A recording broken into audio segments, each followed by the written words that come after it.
आज हम आपको वो न्यूट्रिएंट्स हाईलाइट करेंगे जो वजन कम करने के लिए बहुत ही अहम रोल प्ले करते हैं। नंबर 1 है B complex vitamin. Reverse B complex total 8 vitamin हैं जिनमें thiamine, riboflavin, niacin, pantothenic acid, pyridoxine, biotin, folate और कोबलामिन ये सब कार्बोहाइड्रेट्स, प्रोटीन और फैट्स मेटाबॉलिज्म को अंजाम देने में बहुत अहम रोल प्ले करते हैं। वजन कम करने के लिए स्टोर्ड एनर्जी का प्रॉपर्ली यूटिलाइज होना भी जरूरी होता है, जो बी कॉम्प्लेक्स विटामिन के बगैर मुमकिन नहीं है। वो खाने जिनमें आप अच्छी मिकदार में बी कॉम्प्लेक्स विटामिन ले सकते हैं उनमें दालें, दूध, अंडे, गोश्त, आलू, अनाज, बीन्स और केले शामिल हैं। विटामिन B12 अलबत्ता सिर्फ गोश्त में मिलता है, इसलिए प्योर वेजिटेरियंस को B12 सप्लीमेंट्स की रिक्वायरमेंट हो सकती है। नंबर 2 है विटामिन डी।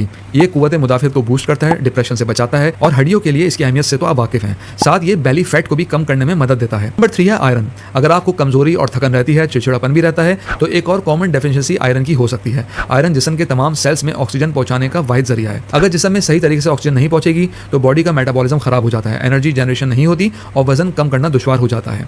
आयरन की बेहतरीन सोर्स में गोश्त, पालक और फलियां शामिल हैं। विटामिन सी से भरपूर चीजें जैसे कि ऑरेंजेस हैं, टमाटर हैं, इनके इस्तेमाल से आयरन की एब्जॉर्प्शन को सपोर्ट मिलती है। मैग्नीशियम ये आपके जिस्म के 300 से ज्यादा एंजाइमेटिक रिएक्शंस का पार्ट है। Blood pressure, body glucose metabolism, हड्डियों के लिए और नर्वस सिस्टम के प्रॉपर फंक्शन के लिए मैग्नीशियम बहुत सारे एंजाइम रिएक्शंस का पार्ट है। अगर हम इसकी सोर्सेज की बात करें तो इनमें हरे पत्ते वाली सब्जियां, स्पेशली पालक, नट्स जैसे कि बादाम, काजू, दालें, ये सब मैग्नीशियम का जबरदस्त सोर्स है। इसको अपनी ग़िज़ा में जरूर शामिल कीजिए। नंबर 5 है ग्रीन टी। आजकल इसका बड़ा कॉमन इस्तेमाल है, हर घर में इस्तेमाल होती है, खाने के बाद इस्तेमाल करने का ट्रेंड बन चुका है। बहुत फायदेमंद चीज है। इसको हम न्यूट्रिएंट या मिनरल तो नहीं कह सकते, लेकिन स्टडीज के मुताबिक ग्रीन टी फैट ऑक्सीडेशन को तेज करती है और फैट एब्जॉर्प्शन को कम करती है।